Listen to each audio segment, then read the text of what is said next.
ओम शांति।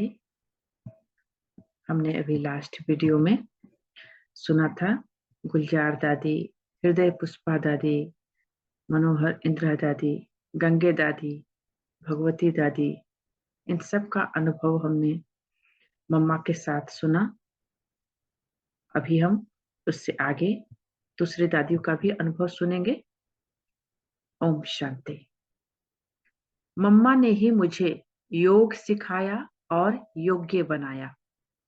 ब्रह्मा कुमारी दादी धैर्यमणि जी अपना अनुभव सुनाते हुए कहती हैं कि सन 1937 में मैं पहली बार अपनी बहन भगवती के साथ सत्संग में आई। जाते ही मुझे मम्मा ने देख लिया। उसी समय मम्मा ने मुझे गले लगाया और टोली खिलाई एवं मुस्कुराई। मैं भी मुस्कुराई तो मम्मा ने कहा, कल भी आना। मैं उस दिन से रोज जाती रही। ज्ञान सुना तो बहुत अच्छा लगा। मम्मा ही मुझे ज्ञान प्राप्त करने तथा यज्ञ में लाने के लिए निमित्त बनी। मैं बहुत छोटी थी, इसलिए मम्मा ने कहा, तुम ओम निवास में रहकर ज्ञान योग की पढ़ाई करो। मेरे माता पिता तो छुट्टी नहीं दे रहे थे। मम्मा ने मुझे युक्ति बताई कि जब माँ बाप बहुत खुशी में हो तब जाकर तुम उनकी गोद में बैठो और प्यार से उनसे छुट्टी मांगो तो अवश्य दे देंगे। ऐसे ही हुआ। एक दिन जब मेरे माँ बाप बहुत खुश मूड में थे तो मैंने उनसे छुट्टी मांगी और पिताजी ने पत्र लिखकर दे दिया। साथ में उस पर माता जी के हस्ताक्षर भी करवाए। इस प्रकार मम्मा ने मुझे लौकिक बंधन से मुक्त कराने में बहुत मदद की। कर्मेंद्रिय जीत महाकाली। योग कैसे करें यह भी मम्मा ने हमें सिखाया। वे अपने साथ संदली पर बिठाकर हमें योग कराती थी। हमारी अवस्था को चेक करती थी। कर्मणा सेवा करते समय भी मम्मा अपनी ही स्थिति में रहती थी। मैंने एक बार मम्मा से पूछा कि मम्मा, आप अभी गेहूं साफ कर रही हैं, अभी आपका क्या संकल्प चल रहा है? मम्मा ने कहा, हम गेहूं साफ नहीं कर रहे हैं, हम साक्षी दृष्टा होकर कर्मेंद्रियों से साफ करा रहे हैं। मैं नहीं कर रही हूं, करा रही हूं। उस समय ज्ञान का विस्तार उतना नहीं था, लेकिन मम्मा बाबा को देख देख कर हमने जीना सीखा, जीवन बनाया और गुणों को अपनाया। मम्मा का जीवन नेचुरल था। उनका स्वभाव बहुत सरल था। मिठास भी उनके व्यवहार में मिठास थी उनके व्यवहार में। उनमें सदा यह भाव रहता था कि सबको आगे बढ़ाएं। मम्मा हरेक की योग्यता और विशेषता अनुसार वही कार्य दिया करती थी जो वह सहज कर सके। मम्मा कैसे बनी? मम्मा सबकी पालना कर मम्मा बनी। सबको माँ की ममता देकर मम्मा बनी। सबको अपना बनाकर मम्मा बनी। अपनी पवित्रता, निस्वार्थ प्यार की शक्ति से सबको आकर्षण कर मम्मा बनी। मम्मा में सहजता थी। मम्मा में मुझे श्री लक्ष्मी और जगदम्बा की भासना आती थी। मम्मा ने हमें यह विशेषता सिखाई थी कि किसी से भी बैर भाव नहीं रखना है एवं किसी का अवगुण नहीं देखना और न ही अपनाना है। चंद्रकांति में योग करने वाली सजग साधिका। हफ्ते में एक बार हम सुप्रीम पार्टी वाले मम्मा के साथ बैठकर अमृत वेले योग करते थे। जब मम्मा चांदनी में बैठ योग करती थी तो हम भी जाकर एक एक कोने में बैठ योग करते थे। कभी कभी मम्मा को ही अपने ग्रुप में बुलाते थे और मम्मा 3:30 से 4 बजे तक हम सबको योग कराती थी। जब मम्मा के सामने बैठ हम योग करते थे तो हमें ज्ञान चंद्र माँ के शीतल प्रकंपनों से शांति धाम का अनुभव होता था। इस प्रकार मम्मा ने हमें योगी के साथ साथ योग्य बना दिया। मम्मा अमृत वेले 2 बजे उठकर अकेले में योग करती थी। वह 3:30 बजे तैयार होकर बाहर आती थी। 4 बजे से 5 बजे तक सामूहिक योग होता था। उसमें मम्मा अवश्य आती थी। उसके बाद स्नान आदि नित्य कर्म पूरा करती थी। नाश्ते के बाद 9 बजे प्रातः मुरली क्लास होती थी, उसमें आती थी। उसके बाद एक एक दिन एक एक बहन को संदली पर बिठाकर ज्ञान की कोई न कोई पॉइंट पर समझाने के लिए कहती थी। इस प्रकार मम्मा सबको भाषण करना, क्लास कराना सिखाती थी। उसके बाद सेवा करते थे। दोपहर के भोजन के बाद विश्राम होता था। मम्मा 5 बजे ऑफिस में बैठती थी और यज्ञ वत्सों को टोली खिलाती थी। जब हमें कभी कभी मम्मा से टोली खाने का मन होता था तो हम वहां जाकर मम्मा से टोली लेते थे। बाद में मम्मा ऑफिस का कामकाज देखती थी। उस समय मैं यज्ञ में मुरली लिखने की सेवा करती थी। शाम को हम भी यज्ञ सेवा जैसे अनाज साफ करना, सब्जी काटना आदि करते थे। रात्रि भोजन के बाद मम्मा कचहरी कराती थी। मीठी माँ की सुनाई हुई अनमोल शिक्षाएं। इस ज्ञान से सिर्फ अपना पेट नहीं भरना है, लेकिन दुखियों को भी शांति देने का उपाय करना है। यही सर्वोत्तम सेवा है। दूसरा पॉइंट है, परम पिता परमात्मा तो विश्व का रचयिता है। वो तो नई दुनिया रचने का काम कर ही लेगा, लेकिन तुम बच्चे स्वयं अपने विकारों का विनाश और दैवी गुणों की रचना करो। जैसे किसी के शरीर पर कोई बोझ रखा हो तो वह जल्दी जल्दी चल नहीं सकता, धीरे धीरे चलेगा। इसी तरह तुम बच्चों के सिर पर भी पापों के बोझ की बहुत भारी गठरी है। अगर तुम भी जल्दी जल्दी उन्नति को पाना चाहते हो तो पहले पापों की गठरी उतारो, अर्थात आत्मा के पिछले पापों को दग्ध करो। इसकी युक्ति यही है कि श्वासों श्वास अपने परम पिता परमात्मा शिव को याद करो। उनके साथ सर्व संबंध जोड़ पूरा हक जमाओ कि 21 जन्मों तक दैवी स्वराज्य प्राप्त करके रहेंगे। ऐसा दृढ़ संकल्प अंदर में पक्का हो। तीसरा पॉइंट है, कोई कोई आत्मा को घड़ी घड़ी पास्ट जीवन की याद आती है, जिस कारण वह खुश नहीं रहती। इसमें अपने अंदर देखना है कि मुझे अब पुराने चौपड़े को खत्म कर नया चौपड़ा यानी कि कर्मों का खाता बनाना है। अगर नए में पुराना संकल्प विकल्प मिक्स करते रहेंगे तो तुम आत्माओं का न पुराना साफ होगा और न नया चौपड़ा बन सकेगा। इसलिए पुराने मायावी संकल्प विकल्प को भुला दो। पास्ट इज पास्ट, बीती सो बीती। तुम आत्माओं का नया ईश्वरीय जन्म हो गया तो सदा खुशी में रहो। सर्विस करने का चौथा पॉइंट है, सर्विस करने का मतलब अपने जीवन को आदर्शमय जीवन बनाना है, जिससे अन्य आत्माओं के ऊपर प्रभाव पड़ सके।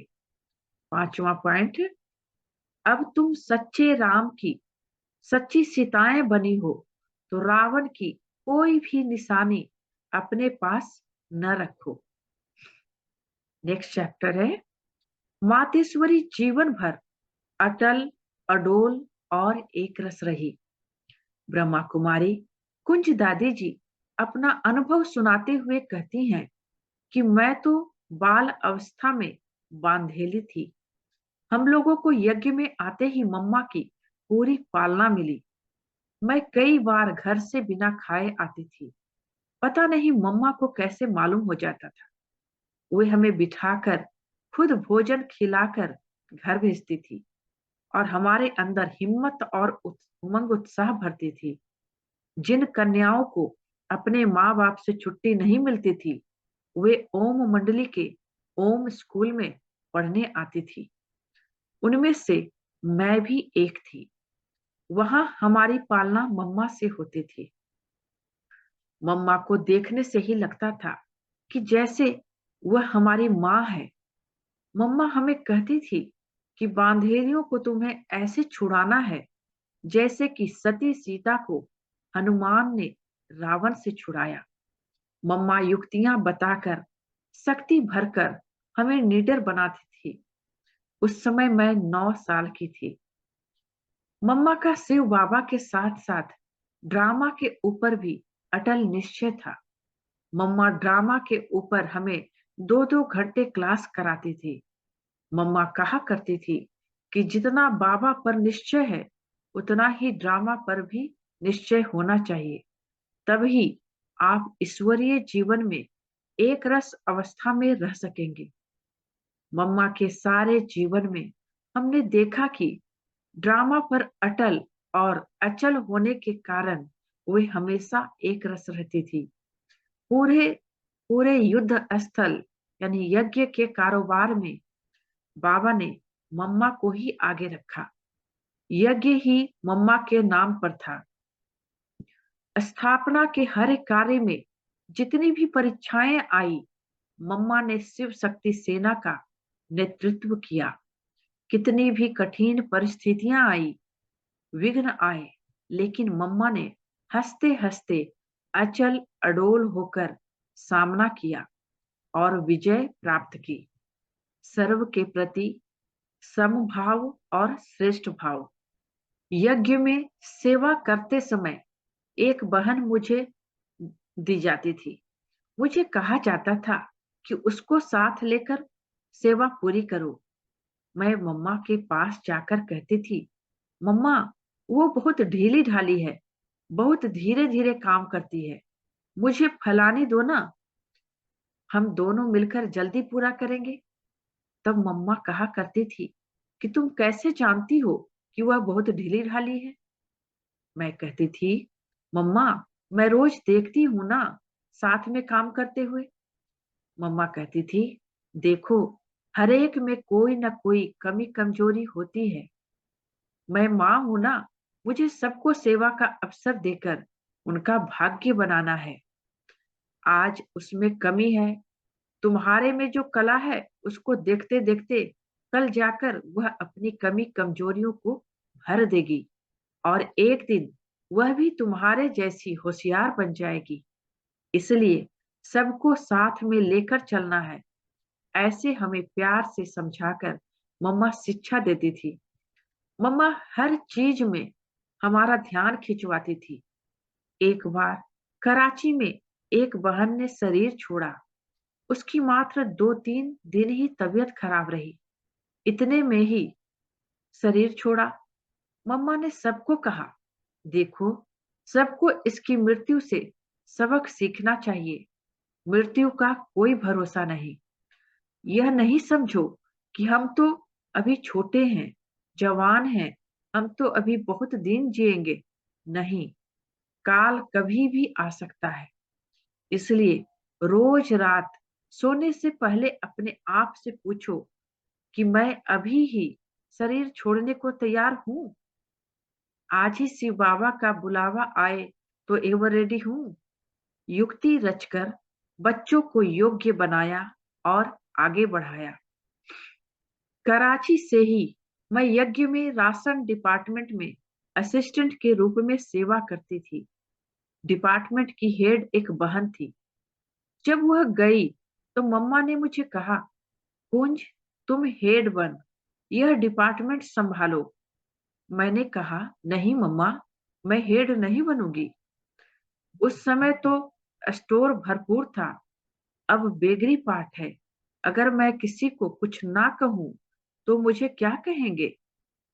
हेड किसी बड़ी बहन को बनाओ, मैं उसकी असिस्टेंट बन सारे काम करूंगी। तब मम्मा मुझे बाबा के पास ले गई और बाबा से कहा, बाबा देखो कुंज कहती है कि राशन डिपार्टमेंट की हेड नहीं बनूंगी।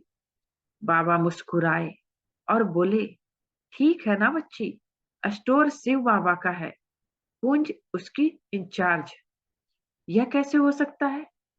वह ठीक बोलती है। शिव बाबा के स्टोर के लिए हेड मैं हूं ना। कुंज मेरी असिस्टेंट बनकर सेवा करेगी। इस प्रकार मम्मा युक्ति रचकर हर बच्चे को जिम्मेवारी देकर अथवा दिलाकर आगे बढ़ाती थी। जब बाबा मुझे सेवा के लिए बाहर भेजना चाहते थे, तो मैं बाबा से जुदा होना नहीं चाहती थी। बाबा मुझे जाने के लिए कहते थे, तो मैं बाबा को कहती थी कि बाबा, मैं आपको छोड़कर नहीं जाऊंगी। एक बार बाबा ने मुरली में सभा में कह दिया, देखो, मैंने कुंज को वर्थ ए पाउंड समझा, वह वर्थ नॉट ए पेनी निकली। फिर भी मैं कहती थी कि बाबा, मैं आपसे दूर नहीं जाऊंगी। एक दिन ब्रिज कोठी में मम्मा झूले में बिठाकर मुझे कहने लगी, कुंज, तुमसे बाबा क्या चाहते हैं?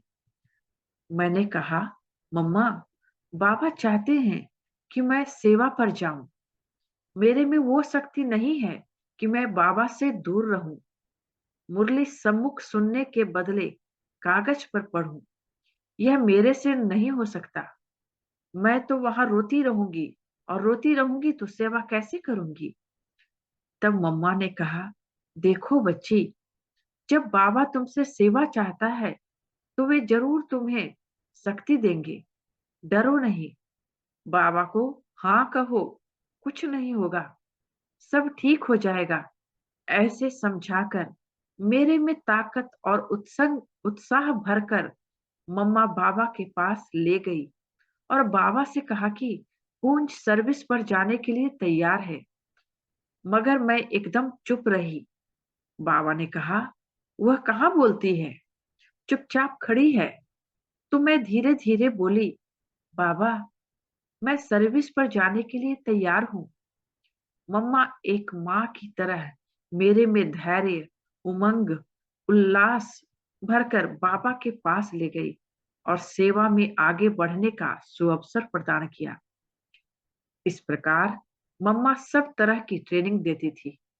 दादी यानी प्रकाश मणि, दादी प्रकाश मणि और मैं पटना में रहती थी। वहां एक भाई था, वह अपने ही स्वभाव का था। वह हम लोगों से जबरदस्ती करता था कि सेवा करने आप वहां न जाओ, यहाँ न जाओ। हमने सोचा, मम्मा आएगी तो हम मम्मा को उस भाई की सारी बातें बताएंगे। मम्मा के आते ही हमने मम्मा से कहा, मम्मा, हम जब आपके साथ बैठते हैं तो उस भाई को हमारे साथ नहीं बिठाना। मम्मा कहती थी, नहीं, देखो, मैं उसका गेस्ट हूं, अब मैं उसको कैसे शिक्षा दूंगी? तुम लोग सयाने बन जाओ। ऐसे कह कह कर छोटों को भी बड़े बना देती थी। ऐसे वैसे व्यक्तियों को भी कैसे हैंडल करें, वह युक्ति भी मम्मा ने सिखाई। ऐसे वैसे को भी कैसे झुका देना, यह मम्मा की बड़ी विशेषता थी। जब पटना में सरस्वती की पूजा हुई थी, तो उस भाई ने ही मम्मा को जेवर आदि से खूब सजाकर 56 प्रकार का भोग लगाया था। बेहद विश्वास और प्यार। मम्मा को बाबा की हर बात पर इतना निश्चय रहता था कि बाबा की बातों पर किसी यज्ञ वत्स की टीका टिप्पणी सुन ही नहीं सकती थी।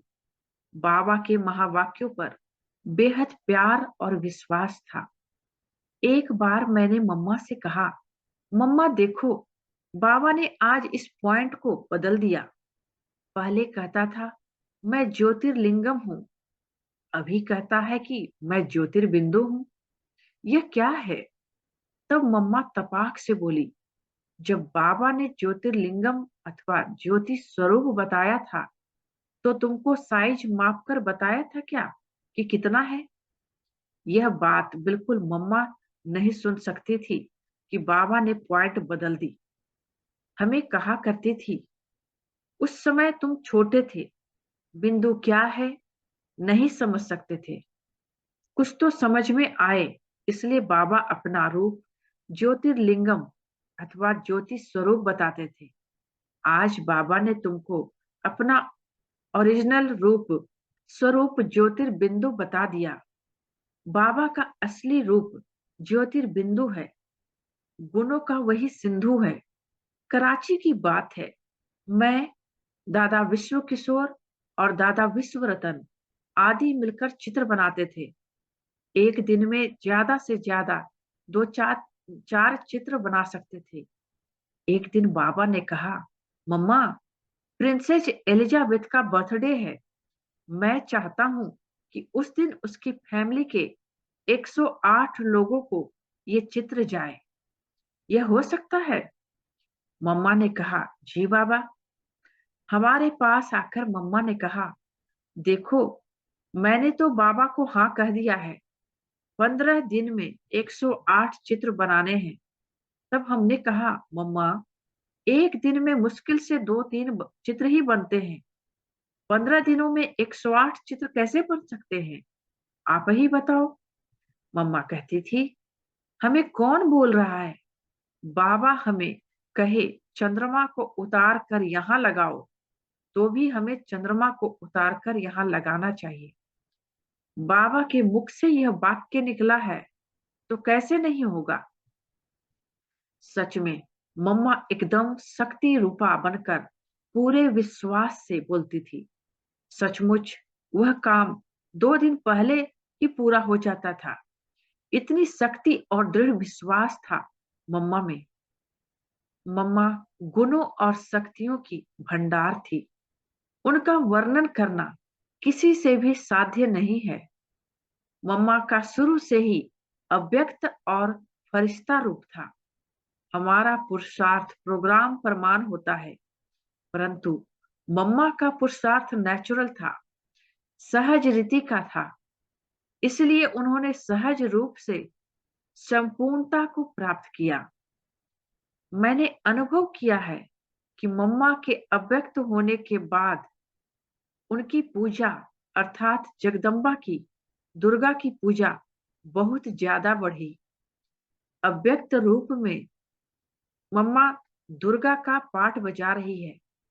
इसके कारण दुर्गा की पूजा और अर्चना बहुत बहुत हो रही है। कलकत्ते में तो देखने वाला दृश्य होता है कि दुर्गा पूजा क्या होती है। हमें तो महसूस होता है कि जब मम्मा साकार में थी, तब ज्ञान ज्ञानेश्वरी बन ज्ञान की गंगा बहाई, और अव्यक्त होने के बाद दुर्गा का पूरा पूरा पाठ बजाकर भक्तों को गुण और शक्तियों का वरदान दे रही है।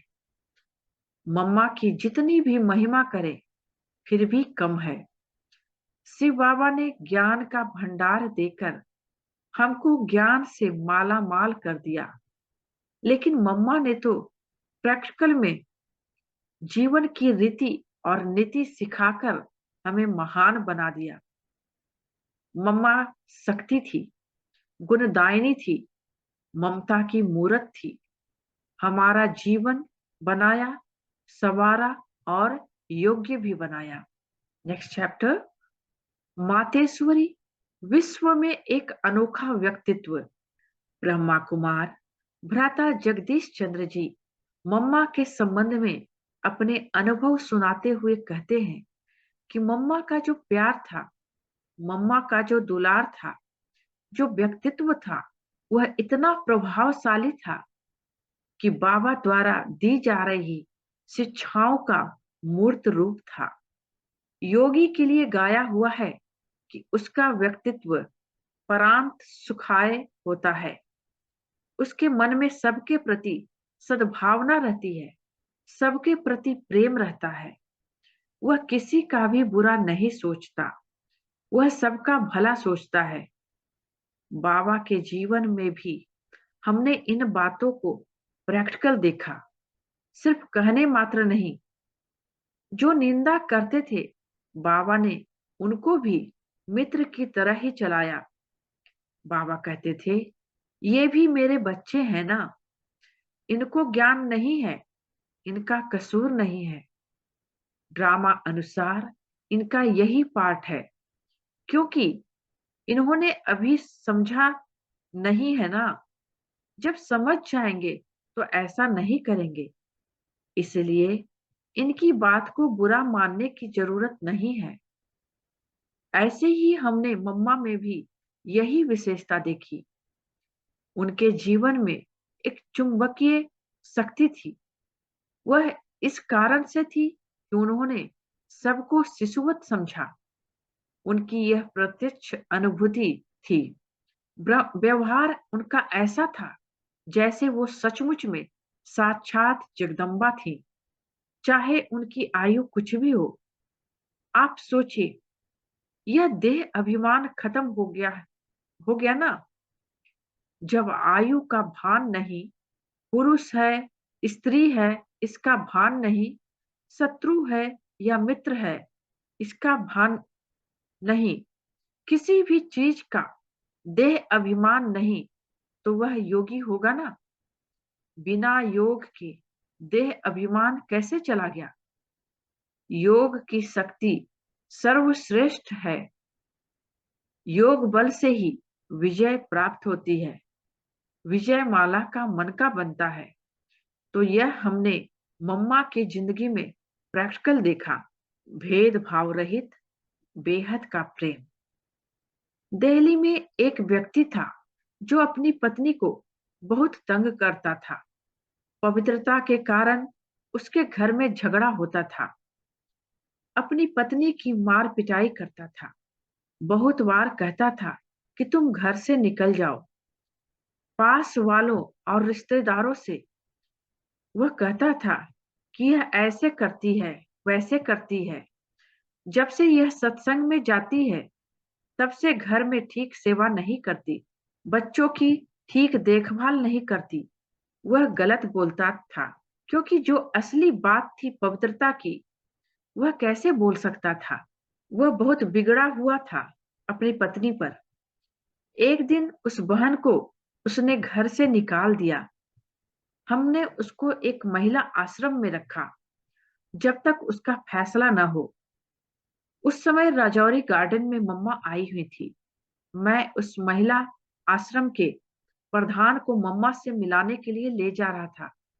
इस बीच जिसने अपनी पत्नी को घर से बाहर निकाला था, उस व्यक्ति को यह समाचार मालूम हुआ कि मम्मा वहां आई हुई है। वह हमारे से पहले ही सेंटर पर पहुंचा और दरी यहाँ वहां फेंकी, बल्ब तोड़ा, कुर्सियों को इधर उधर फेंक दिया। काफी अपना तमाशा दिखाया, जोश दिखाया और झगड़ा भी किया। वह बोलने लगा, मम्मा कहाँ है? मम्मा से मेरी बात कराओ। आज मैं अपना फैसला करा के ही जाऊंगा। बहनें तो डर गई थी कि वह झगड़ा करने आया है। हम कैसे उसको शांत करें? कोई भाई उस समय नहीं था। मम्मा सबसे ऊपर की मंजिल पर थी। उसने फिर बोला, मम्मा कहाँ है?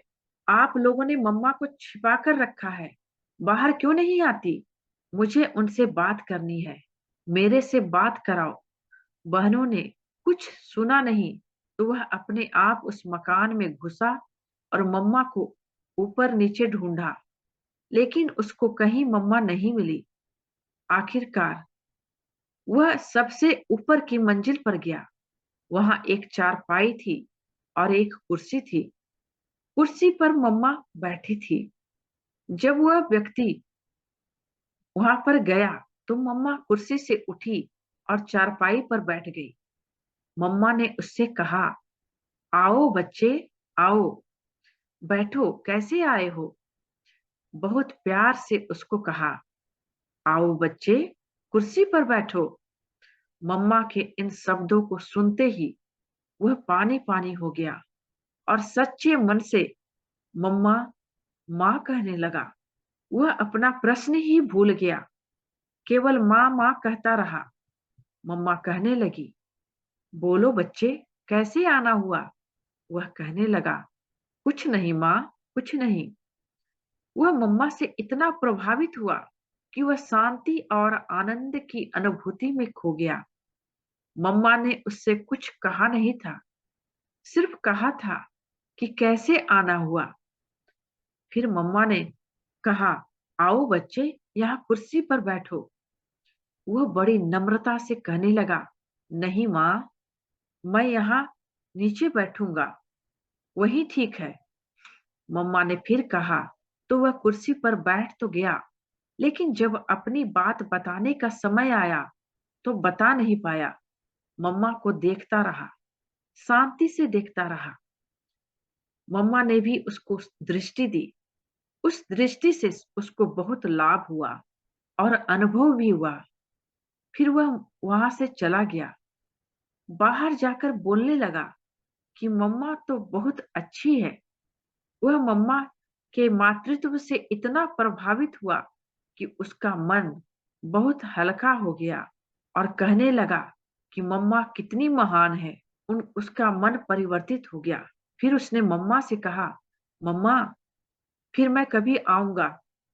ऐसे कहकर वह चला गया। मम्मा ने उससे यह नहीं पूछा, तुम कौन हो, कहाँ से आए हो, किससे पूछकर अंदर आए। बहुत प्यार से उससे बात की, उसको सम्मान दिया।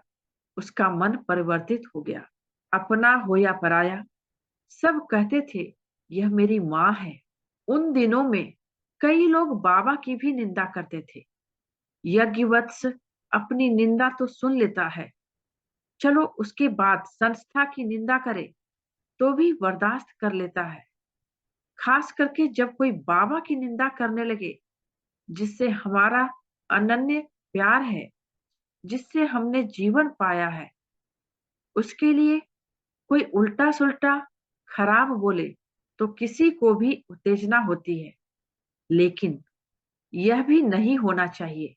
यह मम्मा का जीवन देख करके हमने सीखा। जब तक कोई आदर्श सामने न हो तो व्यक्ति किसका अनुसरण करे। कोई सामने ऐसा आदर्श तो होना ही चाहिए। महात्मा की परिभाषा तो यह है कि जो मन वचन कर्म से एक है, अंदर बाहर से एक है। मम्मा का जीवन निर्मल, एकदम दर्पण की तरह था। कोई भी उनके पास आकर बैठे, चाहे वह अपना हो या पराया, वह यही कहता था, यह मेरी मम्मा है। ऐसे ही अमृतसर में हुआ था। अमृतसर में काफी झगड़ा हुआ था। बहुत से लोगों ने विरोध किया। बहुत बड़ा ग्रुप इकट्ठा हुआ था। हम लोगों को तार आया कि आप लोग जल्दी पहुंचो। फिर मैं भी वहां पहुंचा और ब्रिजमोहन भाई के पिताजी भी वहां पहुंचे। सुबह ही हम पहुंचे थे। योग में एक गीत बज रहा था। वहां करीब 1,500 लोग इकट्ठे हुए थे। वे लोग बाहर खड़े होकर वह गीत सुन रहे थे। दरवाजा बंद था। वे लोग बार बार दरवाजा खटखटा रहे थे कि हमें अंदर आने दो, हमें मातेश्वरी जी से बात करनी है। बहनें अंदर बैठी थीं। उन्होंने दरवाजा नहीं खोला। आखिर उन लोगों ने दरवाजा तोड़ दिया। तब बहनों ने कहा कि अभी मातेश्वरी जी आप लोगों से नहीं मिलेंगी। वे और बिगड़ गए। हम इतने लोग आए हैं तो वे कैसे नहीं मिलेंगी। हमें सिर्फ 5 मिनट मिलना है। अब नहीं मिलेंगी तो कब मिलेंगी। बाद में आप कहेंगे कि वे चली गई, इसलिए हम मिलकर ही जाएंगे। जब दरवाजा तोड़ा तब उनमें 5-6 लोग जो मातेश्वरी जी से बात करने के लिए मुकर्रर हुए थे, वे अंदर चले गए। वे ऊपर गए, पहली मंजिल पर जहां मम्मा बैठी थी। वहां क्लास भी होती थी और योग भी होता था। मम्मा वहां योग में बैठी थी। वहां एकदम गहन शांति थी। कोई हलचल नहीं, कोई घबराहट नहीं, कोई चिंता नहीं। बहुत आनंद में मम्मा योग में बैठी थी। मम्मा के योग को देखकर उन लोगों को भी गहन शांति का अनुभव होने लगा। उनमें भी कोई जोश नहीं, कोई आवेश नहीं। वे लोग जाकर मम्मा के सामने बैठ गए। वे भी धार्मिक भावना वाले होने के कारण सोच रहे होंगे कि मातेश्वरी ध्यान में बैठी हैं, उसको बाधा न डालें। वे मम्मा को देखते रहे। आंखें तो खुली हैं, हिलती नहीं है और स्थिर हैं। उनको भी बड़ा आनंद आया। सारे कमरे में शांति के प्रकंपन है। उनको अनुभव हुआ कि यह तो पवित्र है। कमल पुष्प समान हैं, कमल निवासिनी हैं। उनको ऐसे कई प्रकार के अनुभव हुए। वे थोड़ी देर बैठे रहे और कुछ समय के बाद मम्मा की आंखों की ओर देखने लगे। मम्मा के नेत्रों से नूर ही नूर दिखाई पड़ता था, जैसे कोई टॉर्च की लाइट फेंक रहा हो। मम्मा के चारों तरफ तो प्रकाश ही प्रकाश उनको दिखाई पड़ता था। यह क्या है, वे समझते तो नहीं थे, परंतु इतना तो समझ लिया कि इनके पीछे बहुत बड़ी साधना की शक्ति है। इन्होंने साधना की है, वरना कोई सामान्य महिला अनजान व्यक्ति को देखकर डर जाएगी, अथवा जोर जोर से चिल्लाएगी, अथवा झगड़ा करेगी। परंतु यह तो एकदम शांत है, निश्चल है। शांति की शक्ति से मम्मा ने उनको शांत कर दिया। उस समय शांति की शक्ति देने की जरूरत थी और कुछ बोलने की आवश्यकता नहीं थी। उन निर्बल आत्माओं को मम्मा ने शांति की शक्ति दी। वे कुछ देर बैठे रहे। उनको लगा कि अब कुछ बोलना भी नहीं चाहिए। उन्होंने समझ लिया था कि जिस तरह हम बैठे हैं वहां शांति में रहना ही ठीक है।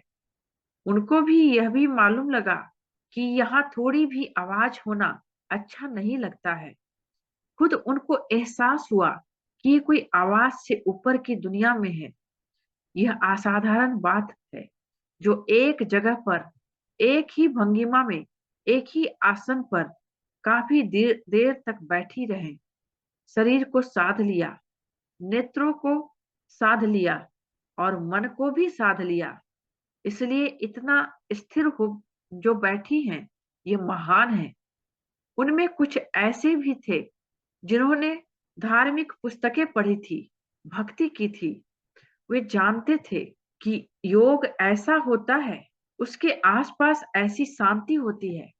इस प्रकार आए हुए वे लोग अपनी शत्रुता भूल गए और खुश होकर वहां से चले गए। पुरुषार्थ का अर्थ।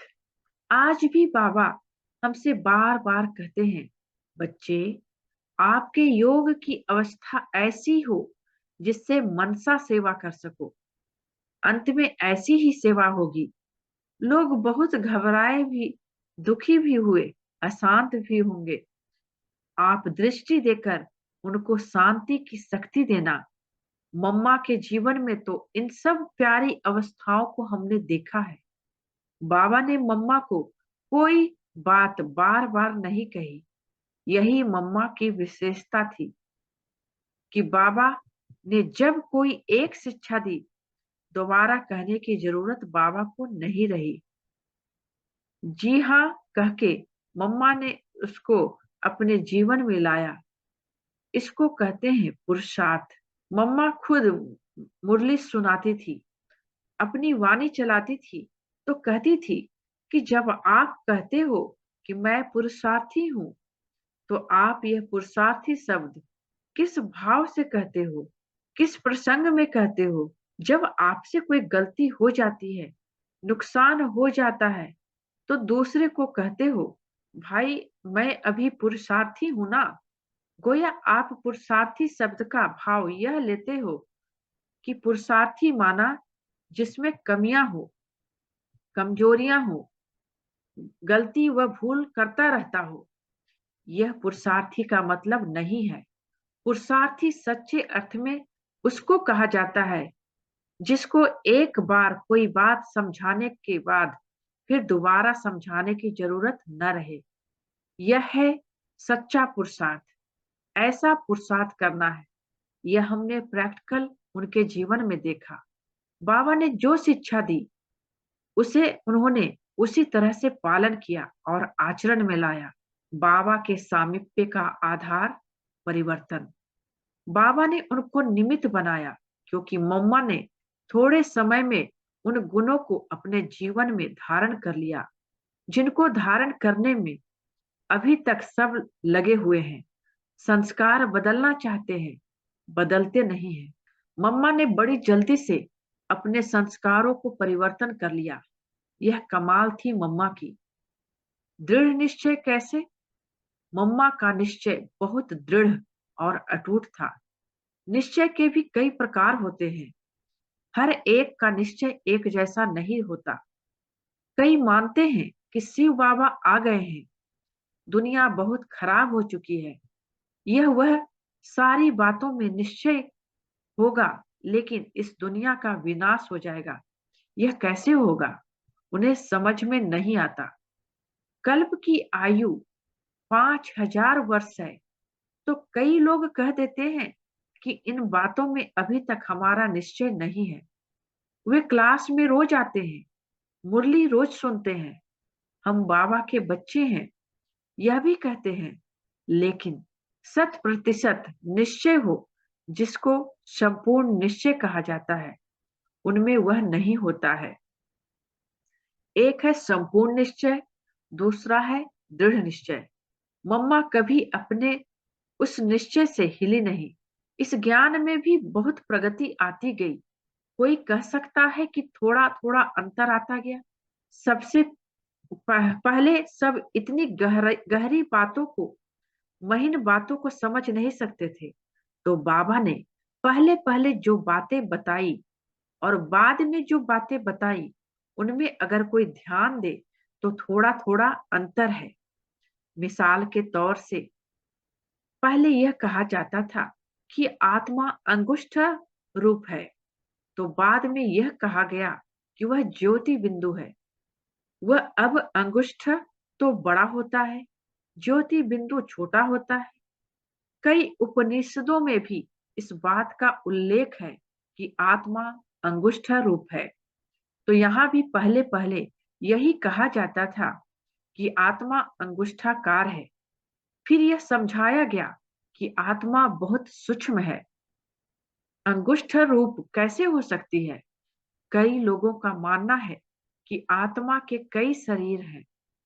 एक तो यह स्थूल शरीर है, फिर सूक्ष्म शरीर है जो मन बुद्धि संस्कार का है, फिर है कारण शरीर। कारण शरीर क्या होता है? कहते हैं जो जन्म जन्मांतर हमने कर्म किए हैं, उनका सार रूप से एक शरीर बना होता है। उसका मानना है कि व्यक्ति को कुछ भी होता है तो वह कारण शरीर से होता है। ओम शांति। आज के लिए इतना ही पढ़ेंगे। अभी नेक्स्ट हम अगले वीडियो में सुनेंगे। तो थैंक यू बाबा का, और थैंक यू आप सबका भी। ओम शांति।